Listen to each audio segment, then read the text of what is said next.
Pendol. Bam. Panjenengan kalau wau lak nggih gremeng-gremeng kalian kula. Sajak wonten wigati ingkang badhe dipun aturaken dhateng kula menika janjane wonten menapa Kakang? Pancen bener ana sing arep tak aturke marang jeneng sliramu. Nggih. Nalika aku bapak tasana ing tanah Jawa kae aku entuk cecolo, entuk nawala tiban, dijaluki sabiyantu marang pawongan kae. Dikongkon ngruwat sengkelane putrane. Mulai iki dina aku njaluk ego pratekel aku kudu kepimbang. Kakang Pendol. Bam. Yang ingkang sabiyantu nandhang pangruwatan menika lak nggih ingkang sampun sepuh mboten namung sepuh yuswane ananging bab kawruhe ugi. Bener. Lah nek bab kawruh panjenengan kalian kula menika nggih sampun mumpuni ananging bab yuswa panjenengan kalian kula lak nggih tasih mudha taruna. Yen to panjenengan nyarujuki pripun panjenengan kalian kula sak menika clamur laku gantos jejuluk Kakang. Yen aturmu kaya ngono aku wis tanggape sasmita supaya kowe kelawan aku iso kanggo tuwa-tuwanggane ana ing tanah Jawa kene. Leres. Wiwit dina iki aja aku jeneng Raden, pentol kelawan Raden tembe maneh. Nek aku jejuluk kaki legayek lani legayek ya, Bang. Kaki nggih dalam sampun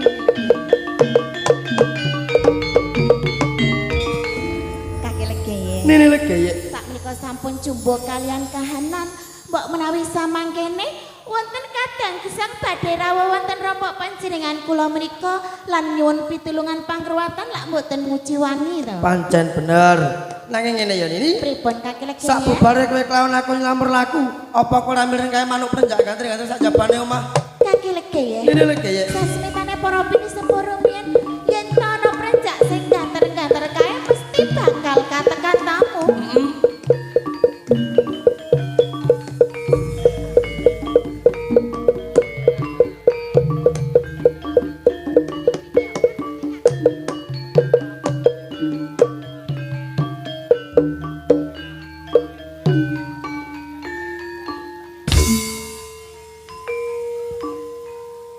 Assalamualaikum warahmatullahi wabarakatuh. Waalaikumsalam warahmatullahi wabarakatuh. Non sewu.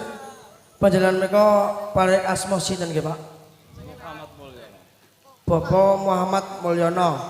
Menika kapernah garwa panjenengan. Kang paring asma Ibu Kusrini. Ibu Kusrini. Non sewu. Panjenengan kok gati-gati rawuh wonten rompokipun kula kalian garwa kula wigatosanipun menapa nggih, Pak? Nun sewu dalam talangatipun Bapak Muhammad Mulyono setunggal silaturahim kaping kalih badhe maringke utawi nitipke putrinipun wonten kaki legayek lan legayek. Nggih. Amargi kagungan sekolah pun unting-unting pun ruwat kaki legayek. Nun sewu panjenengan ajeng pasrah putri panjenengan. Napa panjenengan sampun ikhlas lahir batos panjenengan, Pak? Nggih, ikhlas lahir batin. Ibu sampun ikhlas. Kaya coba cak rene to ini. Panjenengan ampun alit ing kalih. Amargi putri panjenengan badhe kula reka kados putra kula piyambak. Nun sewu, tasih wonten wigati kang garing kawedar napa sampun karampungan, Pak? Mbok menawi sampun nyurakapi mbok ajeng kundur sumangga. Assalamualaikum warahmatullahi wabarakatuh.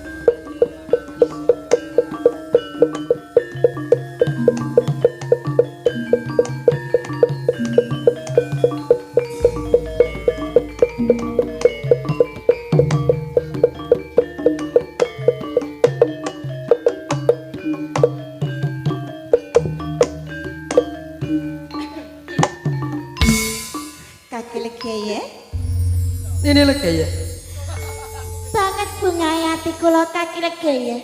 Menapa ingkang kula sesuwun rinten lan dalu? Menapa ingkang kula menapa menika kula antu-antu dinten menika sampun kasembadan. Kula kalian panjenengan pinaringan momongan senajan to menika putri titipan ananging bakal kula reka kados anak kula piyambak kaki legayek. Wes sak mestine kudu kaya ngono ya Nini. Nggih. Najan to mong iki putri titipan nanging kudu dienggo kaya putrine dhewe. Leres. Ini legayek. Kula kaki legayek. Sekawit putran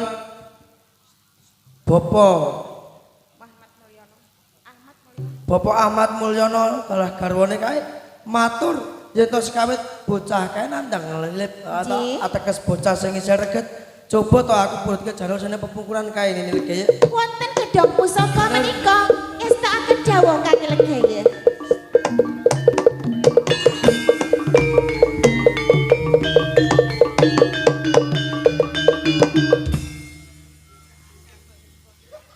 Kaki legeye. Nini legeye. Menapa menika ingkang panjenengan kersake kaki legeye? Pancen bener ya kuwi sing ndak kersake sing ndak singitke lawase dina pitung bengi Nini legeye. Janur kae bakal ndak kalong-kono janggane anakmu kanggo keslametane lan sak wengine. Kados mekaten sumangga kaki legeye.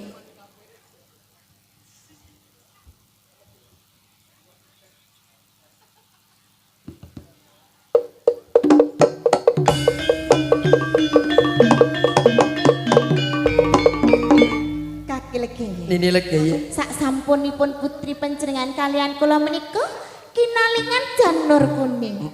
Lah kok paseriane tansah cemploro tambah sumunar tambah manise kaki legeye. Kabeh ngono saka gedhe katiasane janur kuning kae. Cahya utawa nur sing temurun saka ndur kae Nini legeye. Oh kados mekaten. Ning ya ora mung cukup semene wae, anakmu bakal ndak singitke uga supaya tangga teparo kaya ora mangerteni yen to mung iki putra titipan. Nggih sumangga kaki legeye. Genduk Widya Faidatul Amalia Prawan Jlagur.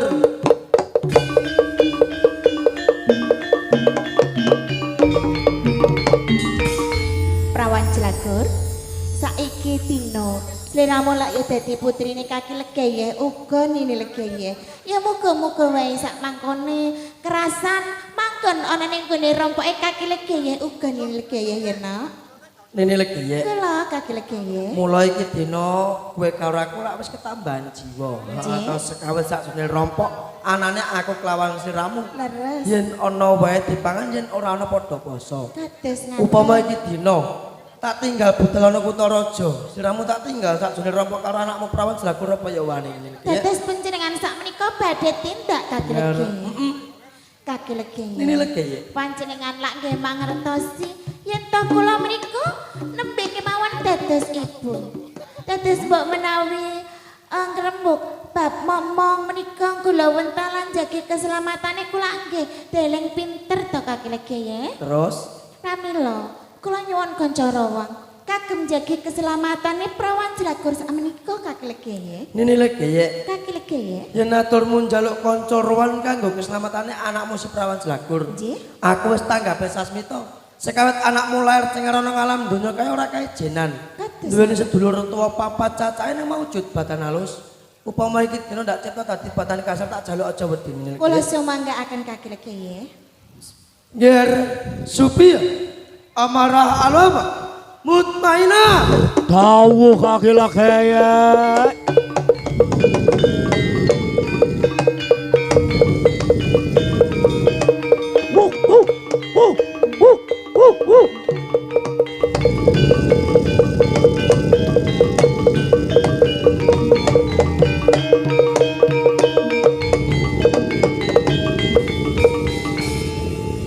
Nini legeye. Kaki legeye. Ya iki wujuding seduluring tuwa anakmu Prawan Jlagur. Coba ndak dangune sauntara ya Nini. Sumangga. Nggih kowe sak papate Supia amarah alamah lan kowe mutmainah. Dawuh kaki legeye. Sekawit kowe badan halus tak cipta dadi badan kasar. Nggih. Iki dina ora tak kone nak kapenak lungguh jegrang sela tumpang paribasane. Nggih. Kowe tak kongkon jaga bau kiwa tengene kadang mana. Uga dadi kanca rawane Nini legeye apa ya sago, kan? Saguh kaki legeye. Nini legeye. Kaki legeye. Selak kemengene karo kebutuhan Kutaraja. Sewang-sewangan adem selamat aku njaluk pamit Nini legeye. Ngatos-atos kaki legeye.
Pareng matur nini legaya.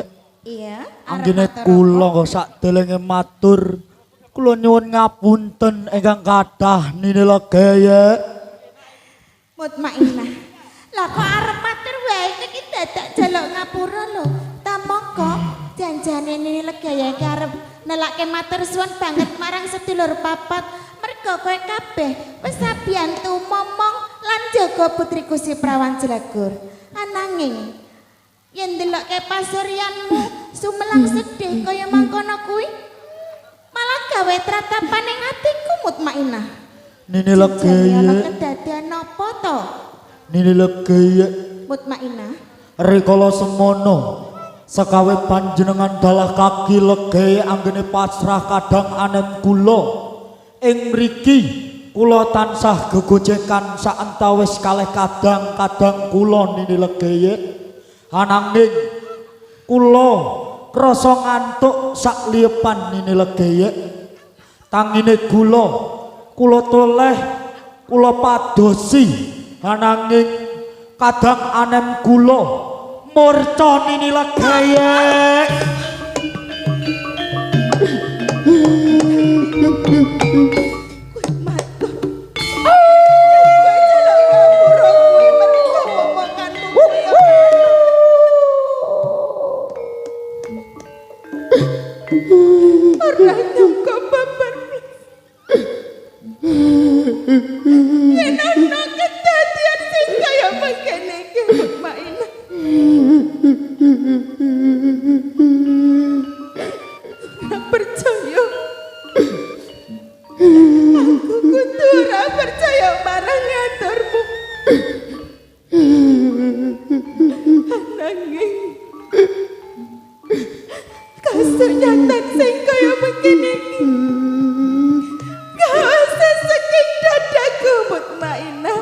Nini legaya kula nyuwun ngapunten nini legaya. Kula sampun luput ing mriki nini legaya. Iki pancen kabeh luputmu. Kowe kabeh wis kleruake tanggung jawabmu. Namung ora kelingan.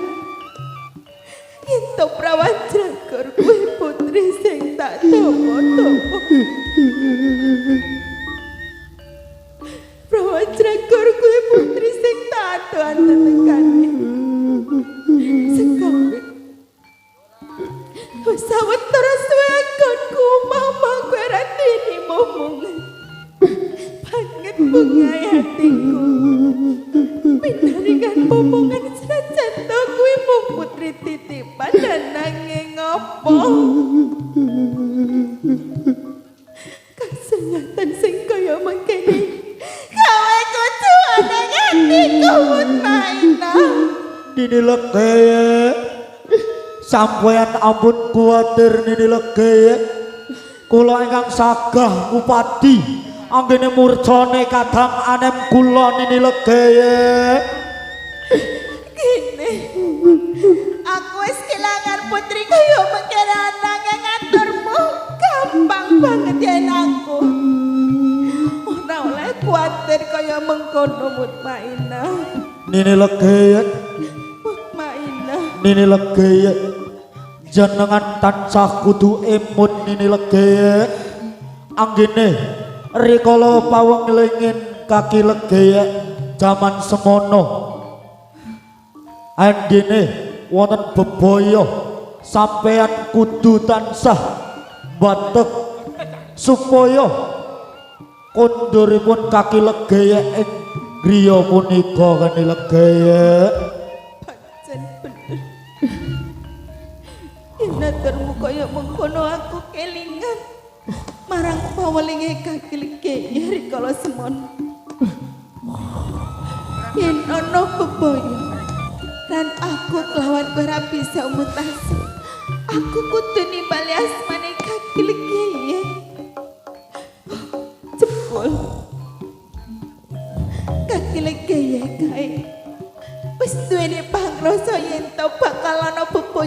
kaya mengkene iki Mutmainah. Leres Nini Legaya. Sabiah amarah Mutmainah lan awakmu. Aku njaluk tulung sabiah tumu sepisan maneh. Tulung ewang-ewang ana ndedonga. Muga-muga lelakon iki enggal-enggal karampungan lan prawan Jagur putriku bisa ketemu maneh. Kula rewang-rewang Nini Legaya. Kaki legaya, kaki legaya, enggal-enggal kondor kaki legaya. Nini Legaya.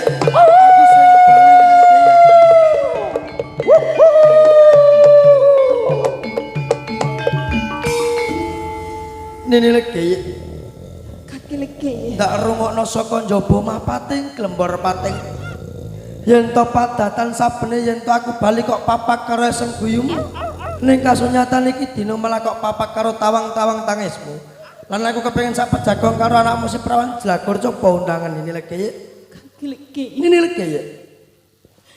Jane kula menika ajeng matur kalian panjenengan.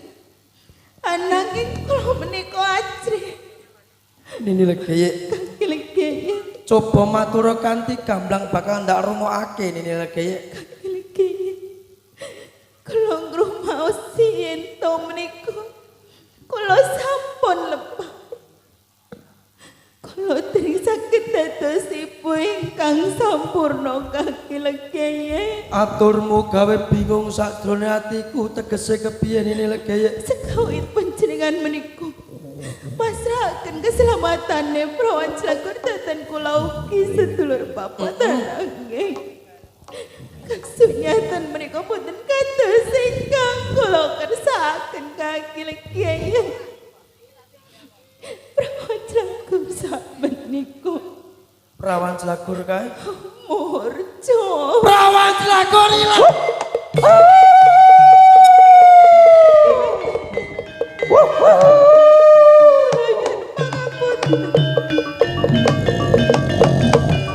Kula sampun lepat kaki legaya. Wis sak mestine kabeh dadi salahmu Nini Legaya. Sekawit bocah kae bocah titipan. Kowe muni sago jaga bau kiwa tengene. Uga keslametane anakmu si Prawan Jlagur. Nanging kasunyatan iki dina bocah kae ilang tanpa lacak kowe padha ora mangerteni. Kaki legaya. Nini Legaya. Kula ngakoni ento kula samenika lepat kaki legaya. Lajeng kula kedah pripun kaki legaya. Cukup anggonmu tawang-tawang tangis. Iki dina aku tansah nglenggono. Yen to iki dina kowe kelawan aku tansah tutuh pinutur ora bakal ana rampungan Nini Legaya. Sliramu tak aturi munggah ana sanggar pamujan. Maminta marang Gusti kang gelar jagat supaya bisa balina anakmu nang pangkonmu Nini Legaya. Wis tak adem. Kula bakal nuwun marang Gusti. Mugi-mugi Prawan Jlagur enggal-enggal kepanggih. Kula nyuwun pamit Kak. Tak jaluk aja kedating donga Nini Legaya.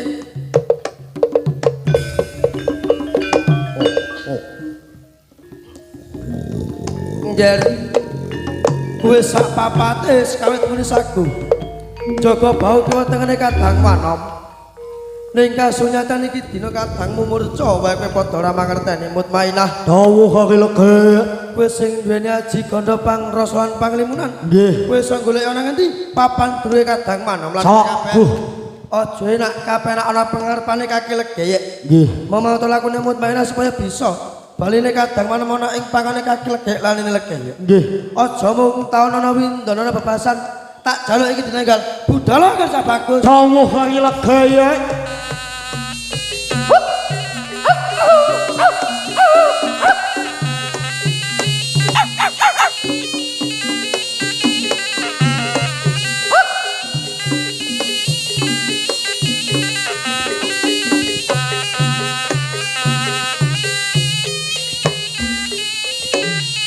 Ger Supiah amarah alamalan kowe Mutmainah. Dawuh kaki legaya. Lagi wae kowe tak tundung saka sakdurunge omah kene. Tak kongkon golek ana ngendi papan dununge kadang manom. Nggih. Anake kasunyatan iki dina kowe wis wani bali ana pengarepane kaki legaya. Nggih. Mutmainah Apa wis entuk gawe Gerca Bagus? Welah dalah kaki legeye leres Sardula menika ingkang nyidra kadang anem kula kaki legeye. Dadi kewan kang gegirisi kang nyidra kadang manom. Nggih kaki legeye. Sekawit kowe badan halus ndak cipta dadi badan kasar. Dawuh. Iki dina bakal ndak cipta dadi badan halus maneh kang Nggih. kekuatane jiwa ragane kadang manom. Nggih. Mula rasa kaswani iki dina enggal lebonono Gerca Bagus. Dawuh kaki legeye.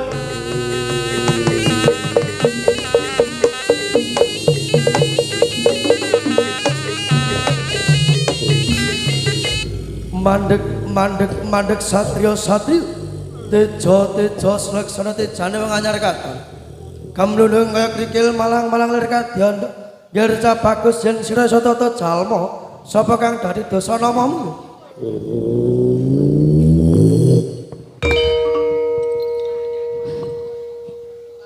wong gedhe dhuwur eneng baran tambuh marang aku tanah pulau Jawa iki ora ana loro uga ora ana telu ya mung sawiji aku sing kena diarani Sri Bathara Kala Gelap Sayuta bali saka ndi wong gedhe dhuwur saka ngendi papan padununganmu wis jam maklum rae menungsa urip kon pinakon sak tengahing marga catur ya diwanoke wae aku iki kaki legek kang dadi sesingitku Gerca Bagus welah dalah kaki legek eneng baran ngires pantes kebeneran aku bisa adharep karo kowe yone ing papan kene aku kepengin nagih janji marang kowe nalika sejarah ana ing tanah pulau Jawa jadang pangane Sri Bathara Kala Gelap Sayuta kaki legek eneng baran aning yo kene iki dina aku wani mlebu ana ing desa Gondang Manis kene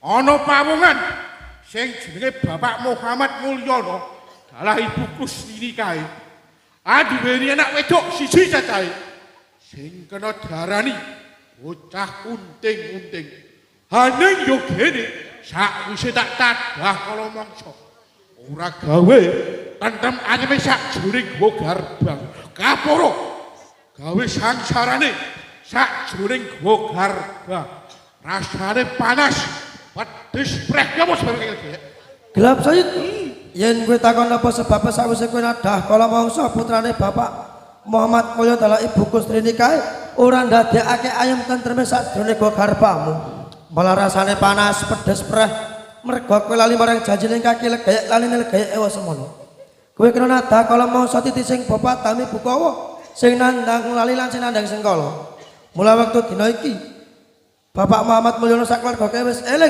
ngruwat sengkalane putrane malah kapora bocah kae wis ndak kalung ngaji sangut pratandake bocah kang wis suci ora duwe gatek ciri apa wae mula gelap sayuta wektu dina iki putraku entuk yo ndak jaluk ora entuk yo ndak jaluk upama gelap sayuta kamu bakal ndak sembadani Gerca Bagus kaki legek sugih kendel bondo wani dasar keporonyot kowe wani njaluk putramu sakjroning gua garbang apa pawitanmu umpama iki dina Sri Bathara Kala Gelap Sayuta njaluk tetebusan minangka ganjil putramu apa kesagung minangkani kaya enteng sinanggabot anggon mengulungake putraku waton donya wujud bakal ndak wujud apa kang dadi panjalukmu kowe njaluk Mas Pices Raja Brana busana sing biar kaya waton siji aja mudune lintang kelawan rembulan kaya Gerca Bagus kaki legek aku ora njaluk Mas Pices Raja Brana tumurune lawan lintang rembulan kuwi ya ora apa meneh sarwa kang patih gembebyar rehne putramu ki raga sing kekanyilan nyawa kepanjenengan sukma iya minangka ganjar raga sing kekanyilan panjenengan sukma sing nganggo sarwa seta kang aran pitik putih siji cacahe wis sing sak banjure sing kaloro beras sak fitrah bumbu pawon sak cukupe iya sing angka 3 mori putih sak dedeg sak pengawit ora esuk ora sore yen kaki legek saku ngujudi penjalure Sri Bathara Kala Gelap Sayuta putramu bakal tak lurake legek ing arep wis tak kandhakake waton donya wujud bakal ndak wujud apa kang dadi penjalukmu putraku kok olongake esuk bakal ndak wujud esuk kok ulungake sore bakal ndak ujuti sore kan Cak Bagus. Kaki lagi ya. Ojo kesuwen. Saake putramu sing sak juring boga. Iya. Mundur orang jangkah tampan ana Tak putramu. tampanane kan Cak Bagus. Mriki riyen, Mbak. Jiji. Mriki riyen. Nini Legeye. Cukup anggonmu mempan semet dipaminta marang Gusti kang gelar jagat Nini Legeye. Saiki putrimu wis bali ana ing pangkonmu Nini Legeye.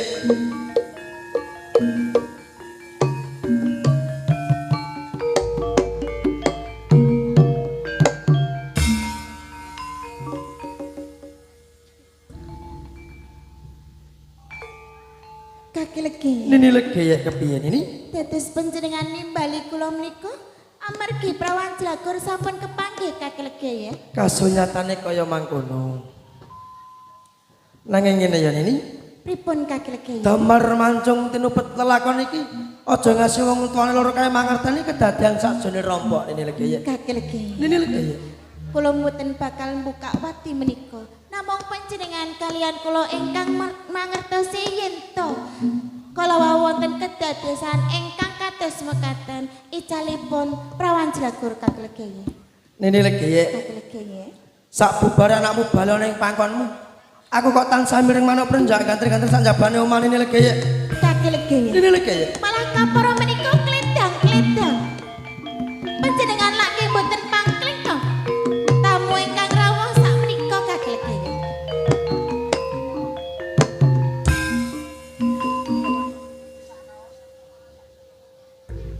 Kaki legi. Nini Legeye. Bapak Mulyono menika sajak bingung. Lah panjenengan ki gawe omah ya ora diwehi lawang kok ya. Lho ora ngerti to kowe. Lah semene iki mbok anggap ora lawang kabeh po? Lawange gaib. Lho lah ya, lah satinge ya ning kene kok Assalamualaikum warahmatullahi wabarakatuh. Waalaikumsalam warahmatullahi wabarakatuh. Kula mboten pakeleng menika Bapak Muhammad Mulyono dalah Ibu Kusrini. Terus Panjenengan kok tebih sangat saking dusun Gondang Manis. Rawuh wonten rompokipun kula malah kapur betul kados ngaten menika janjane kagem napa nggih Pak? Nuwun sewu dalam talang aturipun Bapak Muhammad Mulyono. Nggih. Setunggal silaturahim kaping kalih badhe maringi bebungah wonten kaki legek lan Nini Legeye amargi sampun guluwentah putrinipun. Nun sewu ajeng maringi bebungah kula kalian garwa kula menawa sedekah panjenengan. Napa panjenengan sampun ikhlas lahir batas panjenengan Pak? Nggih, ikhlas lahir batin. Ibu sampun ikhlas nggih. Kae kok sajak kabutan tampani tahun ini. Mbore. Lah kok Ibu Kusrini mbok tampani? Pak Mul melu sapa?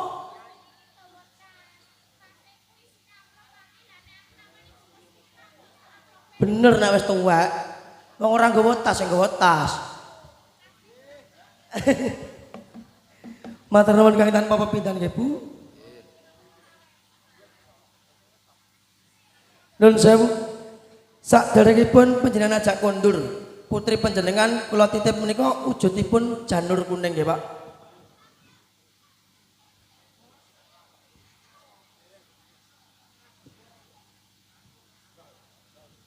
Janur menika teng ngandhapipun tilem genduk.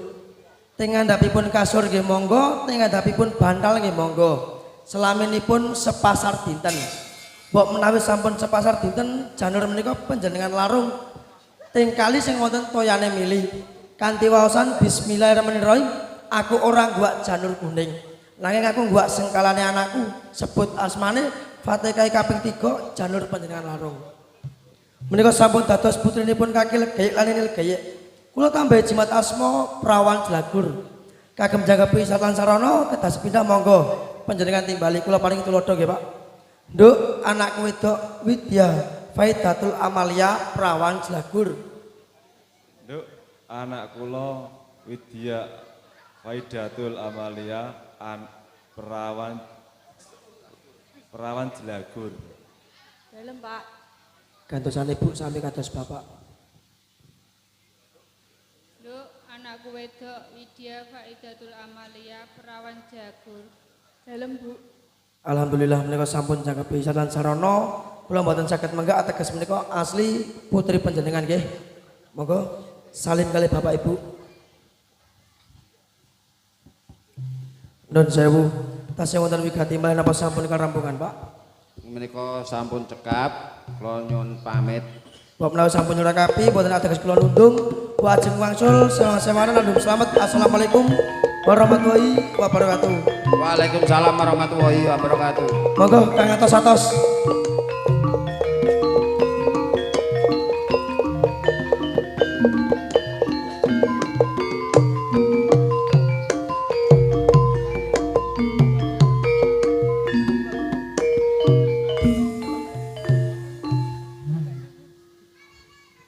Kaki lagi. Nini lagi ya.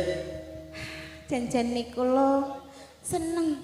Prawan Jalagur kala wau ingkang ilang sampun wangsul malih ananging nembe kemawon sakjroning ati kula bungah ananging tiyang sepuhipun sampun mundhut wangsul si Prawan Jalagur menika amargi badhe dipun gulawentah piyambak. Kaya awake dhewe kaya ora iso menggak wong kaya putrine asli lho. Sing ngukir jiwa ragane kaya mung bapak ibune. Anjih pramila menika kula kedang kono to Kaki Legi. Wis sak mestine. Kananging Kaki Legi. Piye Nini? Lah kok Bapak Mulyana sekeluarga menika nilaraken embur saisine janjane mengko werdi menapa nggih Kaki Legi ya? Samu barang yen to ning tanah Jawa kae mengko werdi Nini Legeye. Nggih. Iki dina bakal ndak werdekake supaya tangga tepar lan sanak kadang kae mangerteni. Yen tok embur kae Bapak Muhammad Mulyana sakeluarga kae wis gembor-gemborake kajate anggone nikahna putrine. Anjih, lah kok wonten beras kuning menika Kaki? Beras kuning Bapak Muhammad Mulyana sakeluarga kae wis ngene-ngenengake. Sok kapan iso ngruwat sengkalane anakku, iso ngomah-ngomahno anakku. Alhamdulillah kasunyatan iki dina wis kelaksanan ini. Sampun kasembadan. Lah kok wonten wajib menika mengkurwedi menapa? Wajib wis dadi kewajibane wong tua loro ana tetembungan anak polah bapa kepradan ini Legeye. Lajeng kembang setaman menika Kaki Legi. Kembang setaman mugi Bapak Mulyana sakeluarga pinayungan iman rejeki ingkang kathah halal dalah barokah. Amin. Wonten kupat ugi wonten lepet mengko werdi menapa Kaki Legi ya? Kupat lepet mbok menawi Bapak Mulyana sakeluarga nggadahi kalepatan dening tangga tepar lan sanak kadang nyuwun agung ing samudra pangarsami. Wonten godhong alang-alang apa-apa dalah godhong kluwih menika? Godhong alang-alang godhong apa-apa mugi-mugi kajatipun Bapak Mulyana awal ngantos akhir boten wonten alangan setunggal rubeda punapa-punapa lan godhong kluwih. Mugi Bapak Mulyana sakeluarga pinayon luweh lebih rezeki kados toya kang milih kae Legeye. Amin. Ingkang pungkasan menika wonten kupat luar Kaki Legi ya. Kupat luar bismillahirrahmanirrahim. Sineksiran para wali para nabi. Kaki danjang, nini danjang, kedanyangan berada ing tanah Jawa. Kaki danjang, nini danjang, kedanyangan berada ing dusun Gondang Manis. Ugi sineksiran dinten 7 pekan gangsal kemawon setupon malam Minggu wage. Ugi sineksiran dulur papat kakang kawah adi hari-hari kajatipun Bapak Mulyana sakeluarga sampun luar kersane Allah.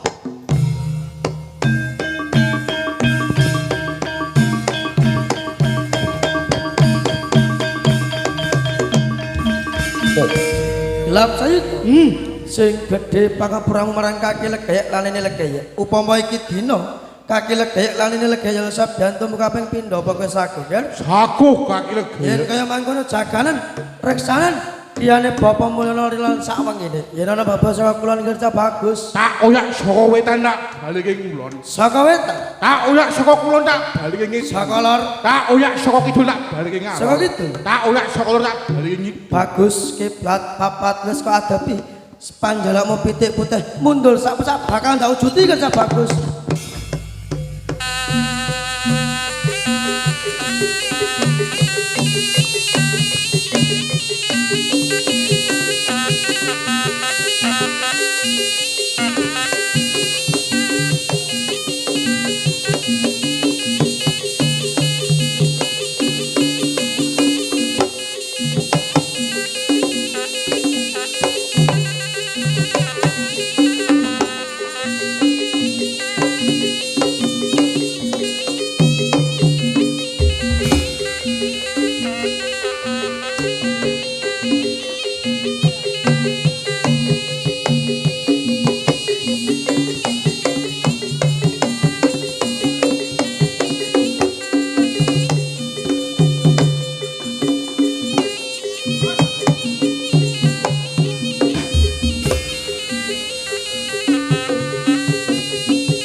Dan saya buka paket tenaga dipun apakan buat beliau wonten kereta kelentu nyuwun agung ing samudra pangarsami saking keluarga Agung Sandiwara barengan Wayu Macan Jaya dereng paripurna tasih wonten adicara kang sami panjenengan tenggo atraksi jalan tol ingkang dipun selirani seniman Wahyu Macan Jaya Raka Mas Slamet Ariyanto dipun pandu Bapak Sutono Tembong. Monggo cok jaran dor.